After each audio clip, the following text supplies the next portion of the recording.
नमो अरिहन्ताणम् नमो सिद्धाणं नमो आयुर्गियाणम् नमो वज्रायाणम् नमो लोके सत्साम् मोक्षमार्गस्य नेतारम् भेत्तारं कर्मभूरता ज्ञातारं विश्वतत्त्वानां वन्दे तद्गुणयन्त्रम्। तत्वार सूत्र का तीसरा प्रयत्न चल रहा है। इसके सूत्र अपने कल पूरे हो गए थे, थोड़ा सा रिवाइज करते हैं, फिर उसके बाद में आगे का इसमें देखेंगे।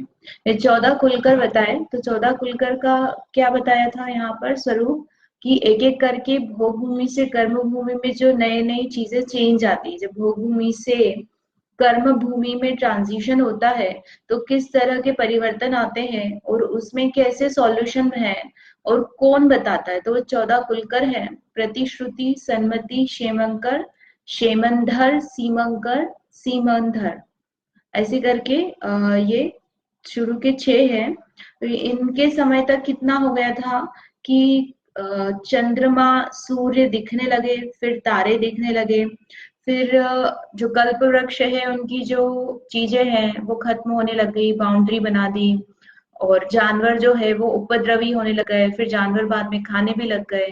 तो कुछ जानवरों को पालना, कुछ से दूर रहना, कुछ से लड़ना, ये सब कुलकरों ने सिखाया।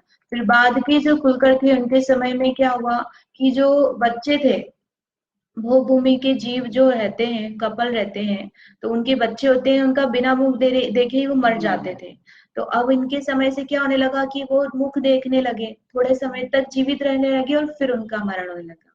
उसके बाद में अगले कुलकर हुए, उनके समय में और क्या हुआ कि वो नाम भी रखने लग गए अपने बच्चे का। फिर उसके बाद में आगे हुआ कि वो खेलने में लगे, किस तरह से खेलना खिलाना बच्चों को, इतना उन्होंने सिखाया। फिर उसके बाद में जो बच्चे हैं वो कैसे जरायु में लपेटे हुए, थैली में लपेटे हुए अंदर होने लगे। जो झिल्ली होती बेसिकली, गर्भ के अंदर उनकी झिल्ली बनने लगी। पहले झिल्ली नहीं रहती थी और वो ऐसे ही निकलते थे गर्भ से, अब गर्भ में झिल्ली होने लगी जिसे जरायु कहते हैं। फिर उसके बाद में जो नाभि है वो नाभि कैसे होने लगी, बड़ी होने लगी। तो नाभि को काटना किसने बताया, नाभि राय ने। फिर उसके बाद में ऋषभदेव स्वामी हुए, उन्होंने 6 कर्म सिखाए, असी मसी कृषि विद्या वाणिज्य और शिल्प, ऐसे करके 6 कर्म सिखाए। किस तरह से आप कल्पवृक्ष नहीं है तो आपको कुछ बिजनेस करो, कुछ किसी के माध्यम से आप धन अर्जन करो, अपनी जीविका चलाओ, भोजन इत्यादि को कमाओ। तो वो 6 कर्म हुए। फिर भरत चक्रवर्ती ने वर्ण का व्यवहार सिखाया। वर्ण व्यवहार यानी डिस्ट्रीब्यूशन, जो वंश का डिस्ट्रीब्यूशन है, ब्राह्मण, क्षत्रिय, वैश्य, शूद्र, ये भरत चक्रवर्ती ने किया। और उसके ये इतना पूरा हो गया था अपना कल। और उसके बाद में आयु देखी थी कि मनुष्य तिरंज जो है उनकी आयु कितनी होती है। तो तिर्यंच हो या मनुष्य हो, दोनों की जघन्य आयु कितनी है, अंतर मुहूर्त। और उत्कृष्ट कितनी है, 3 पल्ले। अंतर मुहूर्त है तो कौन सा वाला अंतर मुहूर्त लेंगे, छोटा वाला। जो अपर्याप्त जीवों की आयु है वो कितनी होती है, क्षुद्र भाव, श्वास का 18वां भाव, वो वाली आयु यहाँ पर लेंगे, लब्धि अपर्याप्त वाली। और उत्कृष्ट जो है वो किसकी होगी, भोग भूमि के जीवों की होगी। कर्म भूमि के जीवों की उत्कृष्ट आयु कितनी होती है, 1 कोटि पूर्व। कोटि यानी करोड़, है ना, करोड़ पूर्व का अपन ने कैलकुलेशन देखा था। तो इस तरह से ये मध्य लोक का जो तत्वार्थ सूत्र है उसके अनुसार पूरा हो गया वर्णन। लेकिन इसके अलावा एक आता है नंदीश्वर द्वीप, और कृत्रिम चैत्यालयों का अर्घ चढ़ाते हैं हम पूजा में, चढ़ाते हैं ना। कृत्रिम चैत्यालय जो मध्य लोक के हैं और अधोलोक के हैं, फिर ऊर्ध्वलोक के हैं। तो कहाँ पर कैसे कितने कितने हैं, तो ऊर्ध्वलोक के तो अपन जब ऊर्ध्वलोक का प्रकरण आएगा तब देख लेंगे, और अधोलोक की और मध्य लोक के जो है उसमें अपन अभी देख सकते हैं। तो नंदीश्वर द्वीप और बीच में जो द्वीप समुद्र आते हैं उसमें कहाँ पर अकृत्रिम चैत्यालय, थोड़ा सा वो अपन देखेंगे। इसका वर्णन विशेष अकृत्रिम चैत्यालय जो है वो कैसे होते हैं, रत्नकरण शावकाचार्य जी में आता है कि 3 प्रकार के अकृत्रिम चैत्यालय होते हैं, तो जघन्य, मध्यम और उत्कृष्ट ऐसे करके। तो कहाँ पर कैसी कैसी होती है विशेष नहीं देखेंगे, लेकिन सामान्य से अपन देखेंगे। पंचमेरु के संबंध में जो है वो अपन कर चुके हैं, है ना। 5 मेरु जो है 2.5 द्वीप में आते हैं, और 5 मेरु और गजदंत के ऐसे करके जो 16 पंजे 80 80 जो है पंचमेरु संबंधी अपन रोज महाअर्घ में चढ़ाते ना, पंचमेरु संबंधी अशिति जिन चैत्यालय जिन बिंबिभ्यो, है ना, नमः। तो उसमें वो अपन कर चुके कि कहाँ कहाँ आते वो याद नहीं आए नहीं थे आप। 4 वन होते हैं ना मेरु पे, और उसमें हर एक वन में हर एक दिशा में 4 मतलब बेसिकली चारों दिशाओं में एक एक मंदिर है। तो कटनी टाइप से वो मेरु है, और उसमें गार्डन है जहां पर कटनी है। तो जहां पर पहाड़ की स्ट्रेटनिंग है वहां उस साइड में, पहाड़ से लगा हुआ नहीं है, उस साइड में एक एक मंदिर है अकृत्रिम चैतन्य। तो 4 वन है, तो ऐसे 4 4 4 हर एक पर है, तो ऐसे 16 मंदिर एक मेरु पर हो जाते हैं। तो 5 मेरु हो जाते हैं। 5 कैसे होते हैं, एक जम्बू द्वीप में, फिर अपन ने घाती खंड, और घाती खंड में 2 डिवीजन किए थे ना, हाफ हाफ किया था। तो एक विदेह के बीच में एक मेरु और एक इधर मेरु बनाया था, तो वो 2 हो गए। फिर ऐसे पुष्कर वर में भी अपन ने 2 बनाए थे, तो ऐसे करके 5 मेरु हो जाते हैं। तो 5 मेरु में हर एक में 4 4 4 वन है, और हर एक वन में 4 चैत्यालय। तो ऐसा करके 16 एक में और 5 में 80, 16 पंचे 80, ऐसे 5 मेरु होते हैं। उन 5 मेरु में क्या विशेषता है कि जो सुमेरु पर्वत है वो सबसे ऊंचा है, 1,40,000 योजन का, और बाकी के जो 4 है वो चारों बराबर के, घटते हुए नहीं है ना। कई मंदिरों में मेरु लगाते ना, तो एक सबसे बड़ा उससे छोटा और उससे छोटा, ऐसे नहीं होते हैं, ऐसे नहीं होते। एक सबसे बड़ा है, ऊंचा है, और बाकी के चारों बराबर है, 84 लाख योजन के, एग्जैक्टली इक्वल लेंथ है उनकी, जो हाइट है वो। तो अब 3 लोग के कृत्रिम अकृत्रिम चैत्यालय हैं। तो सबसे पहले अधोलोक के देखते हैं। अधोलोक मतलब क्या, नीचे नरकति। तो नारकी मंदिर का दर्शन करते हैं क्या, नहीं करते, उनके बिलों में मंदिर नहीं होता। तो ये कहाँ बताए थे कि जो 3 भाग किए थे अपन ने, खर भाग, पंख भाग और अबहुल भाग, तो उनमें से 3 में से इसमें एक्चुअली इस वाले में नहीं है ना, खर भाग, पंख भाग, बहुल भाग में से 2 में बताया था देव रहते हैं, भवनवासी देव रहते हैं, और व्यंतर देव रहते हैं। तो आपका ये जो है ये पहले बता चुकी है, लेकिन फिर भी अपन एक बार कर लेते हैं।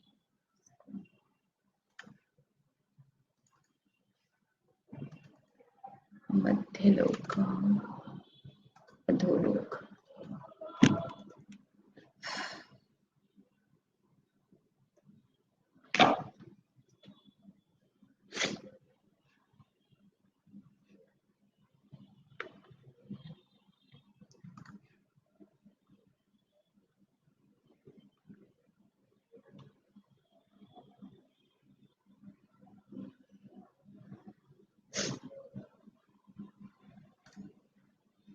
ठीक है, ये ऐसे 3 भाग बताए इसमें, और इसको बड़ा कर देते हैं।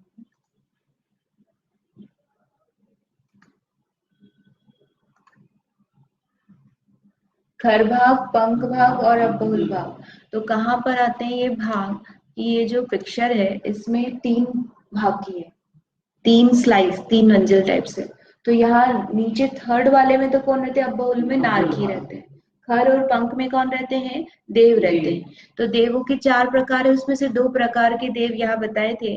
तो उनके हर एक भवन में एक एक मंदिर होता है, हर एक के पास में एक एक भवन है, ऐसा नहीं, एक भवन में बहुत सारे देव देवी रह सकते हैं, लेकिन एक भवन में निश्चित रूप से एक जिनालय होगा। यानी कोई भी भवन बिना मंदिर के नहीं है, उनको दर्शन करना है तो कहाँ है, उनके भवन में है। तो ऐसे कितने भवन है, तो ऐसे 7,72,00,000 भवन है, और जितने भवन है उतने ही क्या है, जिनालय।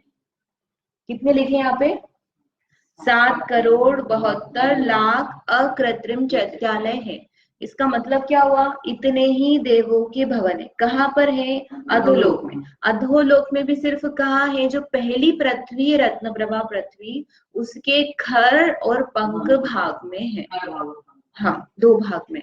और नीचे बाकी कहीं भी जिन मंदिर नहीं है। ठीक है। हाँ, अब इसके बाद में ऊर्ध्वलोक का बताते हैं। तो ऊर्ध्वलोक की कितने बताए हैं, तो 84,97,023। तो ये भी कैसे है कि विमानों की संख्या के आधार पर किए, ये अपन समझेंगे। बेसिकली हर एक विमान है, विमान में एक एक जिन मंदिर है। तो इतने विमान है तो इतने जिन मंदिर है।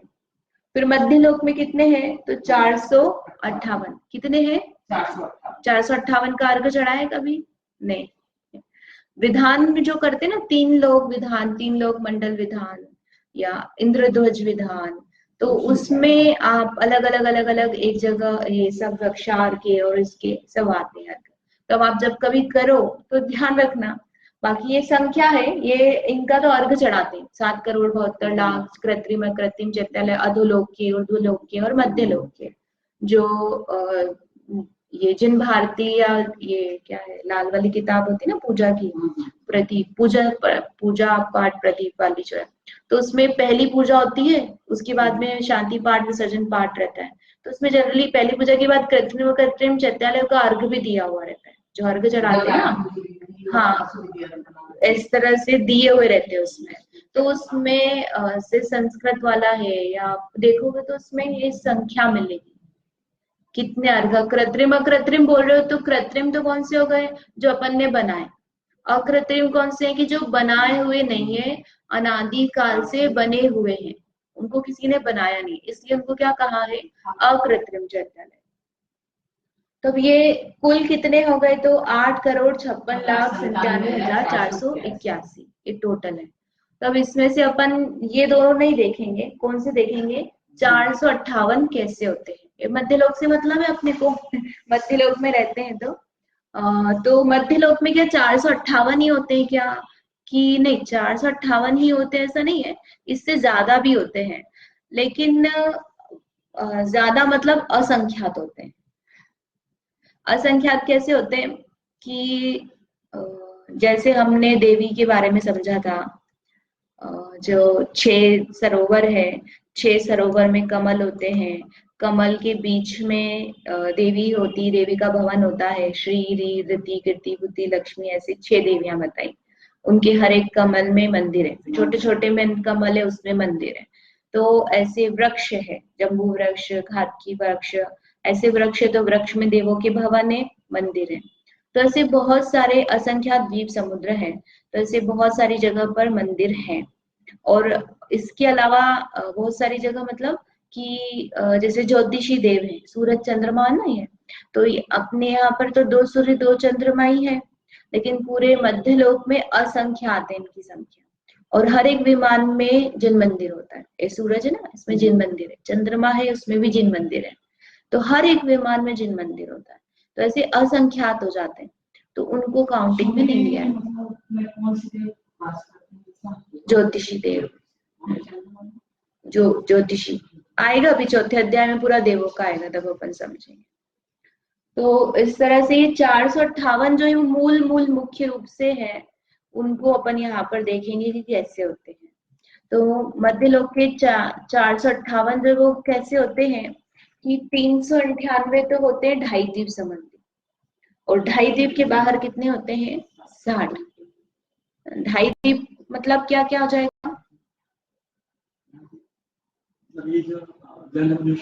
जहाँ मनुष्य रहते, कौन कौन से द्वीप हो गए,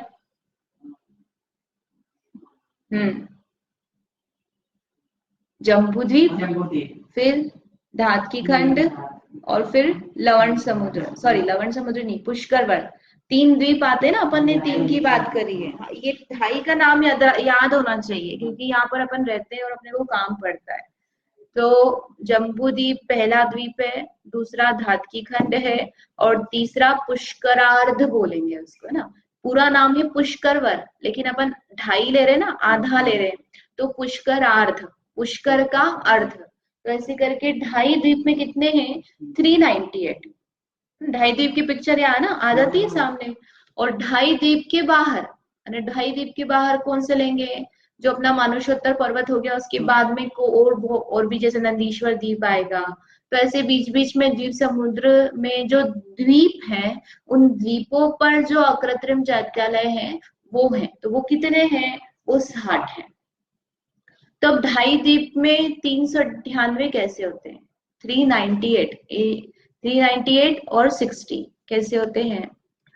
तो 5 मेरु संबंधी, ईश्वाकार और मानुषोत्तर पर्वत, ये अलग अलग कैटेगरी है, अपन एक एक की सबकी डिटेल में देखेंगे। 5 मेरु संबंधी यानी एक एक मेरु, पहले जम्बू द्वीप की अपन निकालेंगे। जम्बू द्वीप एक मेरु है जम्बू द्वीप में, तो उसके संबंध में जम्बू द्वीप में कितने होते हैं, तो फिर हम उसको 5 से मल्टीप्लाई कर देंगे, तो 5 मेरु संबंधी हो जाएंगे। तो उससे करके निकलते हैं 390, और 4 और 4 कैसे हुए, ईश्वाकार और मानुषोत्तर। तो अब एक मेरु संबंधी जो है पहले वो निकालते हैं, ये समझ में आया। 5 मेरु संबंधी किया है, फिर ईश्वाकार अलग किया है और मानुषोत्तर, ये अपन समझेंगे, अभी पिक्चर में देख लेंगे। तो 5 मेरु संबंधी 390 कैसे हैं, तो एक मेरु संबंधी कितने बताएं, 78, कितने हैं, 78। तो 5 के संबंधी में कितने होंगे, 78 इंटू 5, 390। ये अपने को कैलकुलेशन निकालना है, ये अपन ने कैलकुलेशन ही किया, अभी तक कुछ नहीं किया है, अपन ने निकाले नहीं, अब अपन निकालेंगे। तो ये 78 कैसे आए, है ना। अब कैसे आना चाहिए अपन सोचो, आप शायद नहीं थे। तो फिर अपन कर ही लेते हैं कि ये 78 कैसे आते हैं। तो एक मेरु संबंधी 78 कौन कौन से हैं, तो ये मेरु पर 16, ये अभी अपन ने किया। मेरु का क्या, नीलाचल गजंत,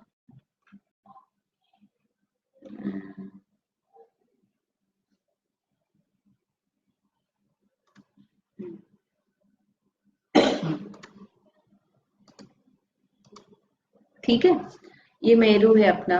तो उसमें ये दिख रहा है, एकदम क्लियर नहीं है, यहाँ पर यहाँ पर यहाँ पर इसमें, हाँ 1 2 3, ये 3 है और एक पीछे की साइड, फिर 1 2 3 पीछे की साइड, तो ऐसे 4 1 है इसमें, 4 ये सबसे ऊपर है, 1 2 3 और एक उधर, ये पांडुक वन, तो ऐसे 4 वन है।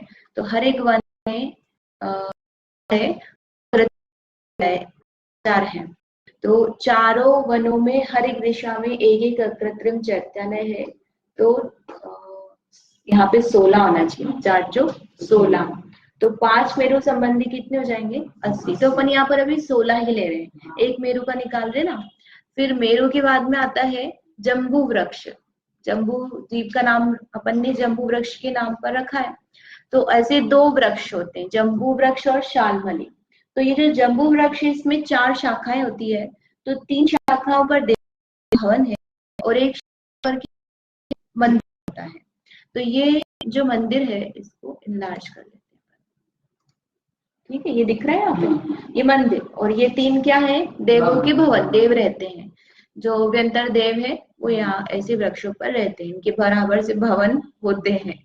तो ये मंदिर है। तो ऐसे कितने वृक्ष होते हैं, 2 वृक्ष होते हैं, 2 होते हैं। कहाँ पे होते हैं, इसका पिक्चर आपको दिखा देते हैं।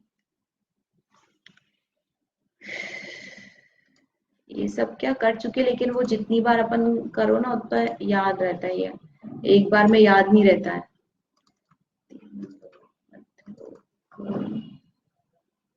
सरोवर सुमेरु बक्षा गजदंत, 2.5 हिमाचल।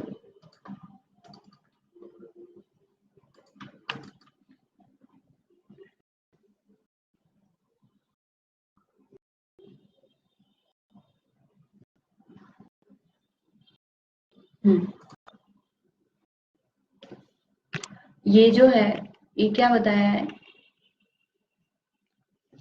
ये सुमेरु पर्वत के बीच में, और ये गजदंत है, और इसके बीच में ये जो दोनों है भोग भूमि है, कौन सी वाली, उत्तर कुरु और देव कुरु, जो अपन उत्तम भोग भूमि बोलते हैं ना, विदेश क्षेत्र में येलो पोर्शन है उसके बीच में ऐसा पिंक पिंक कलर का जो दिखाते हैं, तो ये देव कुरु उत्तर कुरु है। तो इसमें यहाँ पर जम्बू वृक्ष और उधर थालमली वृक्ष। जो वृक्ष है ऐसे ये हर एक मेरु संबंधी कितने होते हैं, ये दो होते हैं, एक ये नीचे है और एक ये ऊपर है, तो हर एक पे एक एक है, तो कितने हो गए, बेसिकली दो हो गए, दो वृक्ष और दो वृक्ष संबंधी जनालय, ठीक है। और इसके बाद में आता है गजदंत। गजदंत, तो गजदंत जो है वो कहाँ पर है कि वो जो अपन ने देवगुरु उत्तर गुरु की जो राउंड बाउंड्री की है वहीं पर ये गजदंत है। तो गजदंत ये मंदिर यहाँ पर,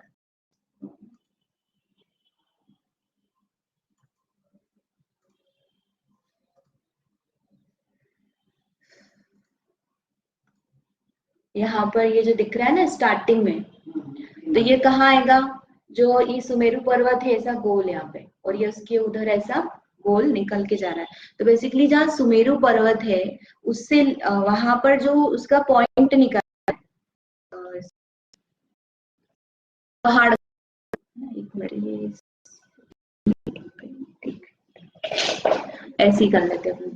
तो ये जो राउंड दिख रहा है ना, ये राउंड में जहाँ यहाँ पर सुमेरु पर्वत है और यहाँ से स्टार्टिंग है इसकी, तो जहां पर भी ये चारों गजदंत है, इधर वाला आएगा तो वो यहाँ से ऐसा राउंड जाएगा, तो उसमें इधर साइड ना, तो चारों मेरू के साइड में है, दूसरी साइड में नहीं है, जहां पर ग्राउंड है उस साइड में एक एक जिन मंदिर है। तो इस तरह चार चार, तो कितने होंगे गजदंत संबंधित, चार है ना, एक ऐसा है। तो गंधमादन, माल्यवान, सोमनस्य और विद्युत प्रभ। इसका पिक्चर खुला होता है तो अपन वही देखते हैं, ये इसमें है क्या देखा है इसमें, ये दिख रहे, एक दो चार, पर अलग अलग है। मेरु पर्वत की साइड यहाँ पर जिन मंदिर है। जनरली जो ये पुराने मंदिरों में जो गजदंत बना हुआ रहता है ना, उसमें से हाथी बनाते हैं और सूंड बनाते हैं और सूंड के ऊपर वो मंदिर बिठाते हैं, तो वो सही नहीं है। उसमें क्या है कि वो जो अलग से आपने एक और लेवल बनाया, 5 फ्लोर हो जाती बेसिकली पर्वत की, तो 5 फ्लोर होती, 4 ही है, और जमीन से ऐसा डिटैच है, इससे अटैच नहीं है पर्वत जो है ना। तो यहाँ उसी लेवल पे, जिस लेवल पे सबसे नीचे वाला जो वन है वहां पर जो अकृत्रिम चैत्यालय है, तो ये उधर ही, ये ऊपर पहाड़ है थोड़ा सा ऊपर जा करके है, तो क्या हो गया, सेम नहीं हुआ है ना। इसमें से पेन निकाल के देना, पिक्चर भी देखते हैं अपने पास मेरू मेरू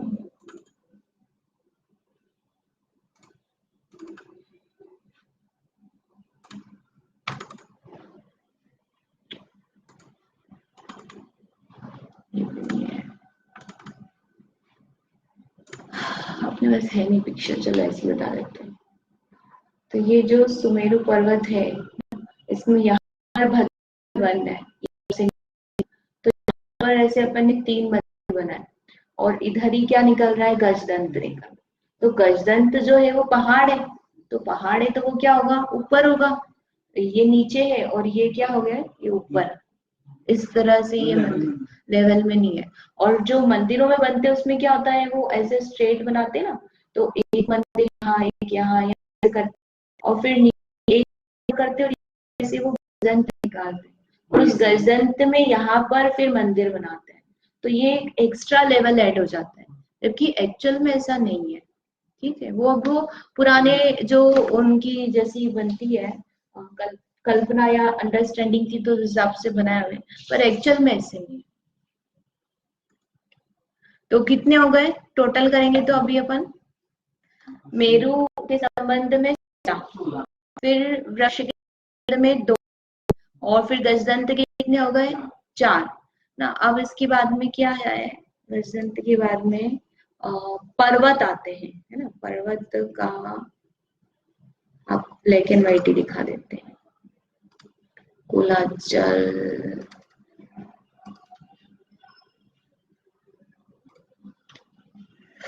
ये जो पर्वत कौन सा, वन, हिमवन, शरद, नील, रुक्मी, द्वीप है ना, ये हिमवन पर्वत दिख रहा है, ये हिमवन, ये पर्वत जैसा बना हुआ ना, तो हिमवन, महाहिमवन, फिर ये निषद, फिर नील, रुक्मी, शिखरी, ऐसे 6 बड़े पर्वत हैं। तो ये जो 6 पर्वत है, इनके पूर्व पश्चिम पश्चिम दिशा की ओर ये ब्लैक कलर का दिख रहा है, ये दिखा है ना, कूट बना हुआ है मंदिर जैसा। तो हर एक पर्वत में पश्चिम दिशा की ओर एक एक मंदिर है। ये हिमवन ऊपर, हिमवन, फिर निषद, के बाद में ये नील का, ये रुक्मी और शिखरी। तो 6 पर्वत है, तो 6 पर्वत की कितने हो जाएंगे, हर एक पे एक एक है ना, तो 6 पर्वत है तो कितने हो गए, 6 मंदिर हो जाएंगे। और 6 पर्वत के बाद में अब यहाँ पर हर एक क्षेत्र है, जैसे ये भरत क्षेत्र है, तो ये भरत क्षेत्र में 6 खंड किए, तो बीच में विजयार्ध पर्वत ने डिवीजन किया, है ना। विजयार्ध कौन सा है, जो चक्रवर्ती जिसको पता है तो आधी हो जाती है, 1 2 3 खंड है, इनको जीत लिया तो अर्ध चक्रवर्ती, और ऊपर के 3 खंड जीत लिए तो पूरा, है ना, पूर्ण चक्रवर्ती, 6 खंड का राजा। तो ये विजयार्ध पर्वत क्या कर रहा है, आधी विजय करता है उसकी, यानी इतने तक उसकी विजय कितनी हो गई है, आधी। तो ये जो विजयार्ध पर्वत है, इसमें भी एक जन मंदिर होता है। कहाँ पर होता है, तो ये भी सेम पश्चिम दिशा में होता है। एंड में किया, ऐसे विजयार्ध में कितना है, सब पश्चिम दिशा में। अब ये भरत क्षेत्र में बताया अपन ने एक विजयार्ध है, तो ऐरावत क्षेत्र में कितना है, ऐरावत क्षेत्र में भी एक विजयार्ध है ना। जैसी रचना भरत क्षेत्र की है, सेम ऐरावत की वैसी 6 खंड है, तो वहां पर भी विजयार्ध है। तो विजयार्ध में वहां पर भी पश्चिम दिशा में एक मंदिर है। तो भरत और ऐरावत हुए, ठीक है। अब इसके अलावा क्या बचती है, अपनी विदेश क्षेत्र की नगरियां बचती है। तो विदेश क्षेत्र की जो नगरी है, उसमें भी विजयार्ध पर्वत होता है, ठीक है। एकदम क्लीन नहीं दिख रहा है, अपन थोड़ा सा दूसरा पिक्चर,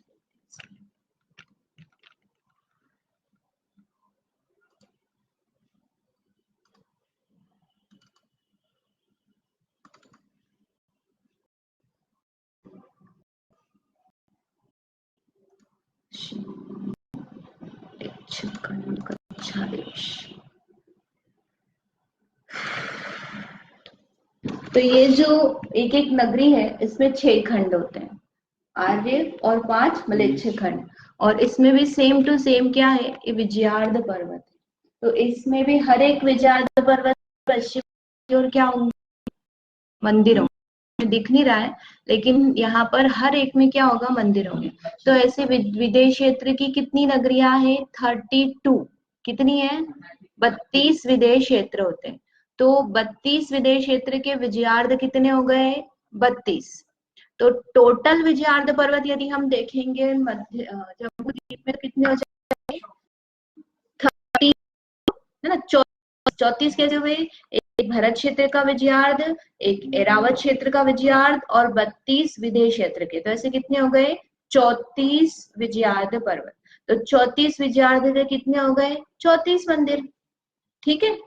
क्या क्या किया अपन ने, सुमेरु पर्वत के किए 16, फिर वृक्ष और धातु के 2, 16 और 2 18, और 4 अपन ने किए गजदंत के 22 और 34 6 अपन ने किए कुलाचल के, बड़े बड़े जो है ना, तो 22 और 6 28 और फिर अपन ने 34 किसके किए, विजयार्ध के, कितने हो गए, 8 4 12 20 62 हो गए। तो 62 तो ये हो गए। अब क्या बचा है, अभी भी कुछ बच गया क्या, देखते हैं। कुलाचल और ये हो गए,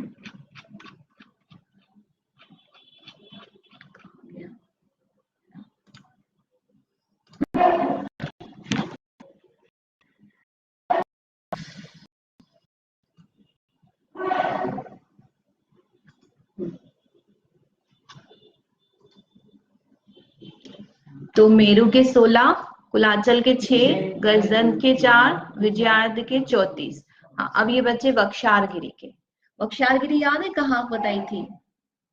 नहीं, विदेश क्षेत्र का डिवीजन किया था अपन ने, वो याद है? विदेश क्षेत्र डिवीजन कर था।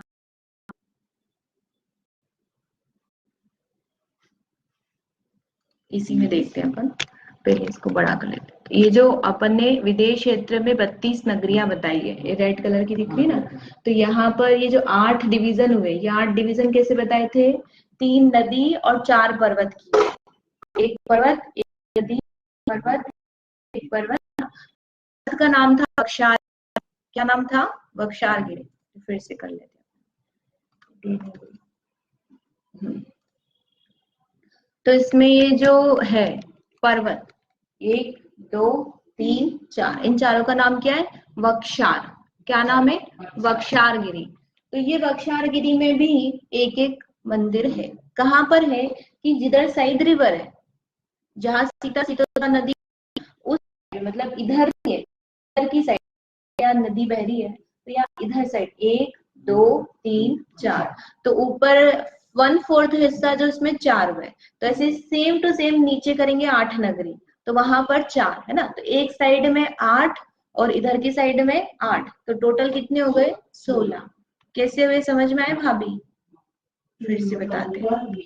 हाँ, ये 32 नगरी है ना, तो ये 32 नगरी में ये जो ऊपर की 8 है, तो यहाँ पर ये नगरी, फिर नदी है ना, नदी पर्वत अल्टरनेट है, जो भाग कर रहे हैं ना, सिर्फ पर्वत से भाग नहीं हो रहा है। तो एक पर्वत एक नदी, एक पर्वत एक नदी, एक पर्वत एक नदी, पर्वत, तो ऐसे 3 नदी और 4 पर्वत होते हैं, जिससे ये 8 नगरी बनी है। तो ऊपर अब 8 बनी है, 4 पर्वत, 4 और नीचे बनाए, तो नीचे में भी वो मंदिर किस साइड रहेगा? यहाँ जहाँ रिवर है, नदी की साइड में, तो यहाँ नीचे भी 4 हो गए, तो एक साइड में कितने हो गए? 8। तो ऐसे सेम की सेम अपन करेंगे, तो यहाँ पर कितने हो जाएंगे? 8। तो 8 और 8 16, तो 16 हो गए बख्शार के पर्वत। किसके हो गए? बख्शार के। यही यहाँ पर वही लिखा है, ठीक है।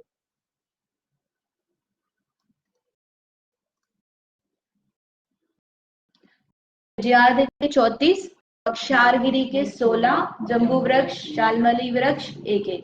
तो अपने 62 हो गए थे। 62 में आप 16 जोड़ दो, 6 और 2 8, और 6 और 1 7, तो 78, कुल 78 हो गए। ठीक है, 62 में 16 जोड़ेंगे तो 78। तो इस तरह से एक मेरु संबंधी कितने हो गए? 78। तो अब इसको क्या, ढाई द्वीप संबंधी, एक एक मेरु पर यानी 5 मेरु है, तो 5 मेरु संबंधी कितने बनेंगे? इसमें ढाई द्वीप का दिया है, ठीक है। ये एक मेरु संबंधी अपन नित्य के बनाए कितने? 78। तो ये वाली जो रचना यहाँ पर कर रहे हैं, इसके कितने हो जाएंगे? ये 78, इतने के इधर के कितने हो जाएंगे? 70। ऐसे इधर कितने होंगे? 68, इधर कितने? ये ऐसे हो गया कि 1 मेरु, 2 मेरु, 3 मेरु, 4 और ये 5, ऐसे 5 मेरु हो गए। तो हर एक मेरु संबंधी अपन ने गिन लिए। एक मेरु संबंधी 78, तो 5 मेरु संबंधी कितने हो गए? 390। तो इस तरह से 390 हो गए। अब इसके बाद में ईश्वाकार बताया है ना, ईश्वाकार का भी यही दिख देते हैं। ये कलर का डिवीजन, ये डिवीजन जो है ये पर्वत है, दीवार जैसा पर्वत है, स्ट्रेट ऊपर, और ऊपर भी मतलब नीचे से भी एक जैसा और ऊपर से भी एक जैसा। और यहाँ पर एक मंदिर यहाँ, एक मंदिर यहाँ, एक यहाँ और एक यहाँ, तो 4 हो गए। 4 कैसे हुए? कि एक जो द्वीप है उसके डिवीजन 2 पर्वत से किया है, तो ऐसे 2 द्वीपों का डिवीजन किया है, तो 4 पर्वत लगे हैं। तो ईश्वर कितने हो गए? 4 हो गए। इसके बाद मनुष्योत्तर पर्वत है, ये बाहर ऐसे पर्वत जैसे आधी आधी बाउंड्री पे दिख रहा है ना, तो इसमें 4 दिशा में 1, 2, 3, 4, ऐसे करके 4 दिशाओं में 4 अकृत्रिम चैत्यालय। तो 4 ईश्वाकार के, 4 मानुषोत्तर के, तो 8 हो गए, तो 390 और 8 जोड़ेंगे तो कितने हो जाएंगे? 398। ऐसे करके टोटल जो हो गए वो कितने हो गए? 398। ये मानुषोत्तर ईश्वर का, ये मानुषोत्तर का कल मैं आपको डायग्राम दिखा दूंगी और अच्छे से, उसमें क्या क्या चीजें हैं वो अपन देख लेंगे। तो इस तरह से 398 ढाई द्वीप संबंधी है। और जो 60 है ना, 60 किसके संबंधी है? के बाहर। 58। तो जो 60 बच्चे हुए हैं वो अपन कल तो लगेगी क्लास, कल फ्राइडे ना, आज नहीं। हाँ तो कल करेंगे उसको, यही तक रखते हैं। कुछ प्रश्न है?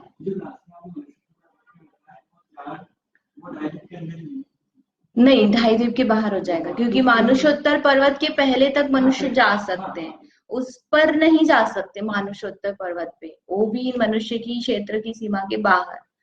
तो वहां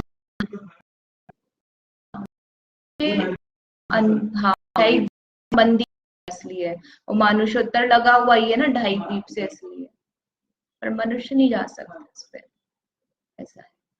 और फिर जो बचे हुए हैं वो अपन कल देखेंगे। जावाणी के ज्ञान ते सूझे लोका लोक, सो वाणी मस्तक नमो सदा देत हूँ।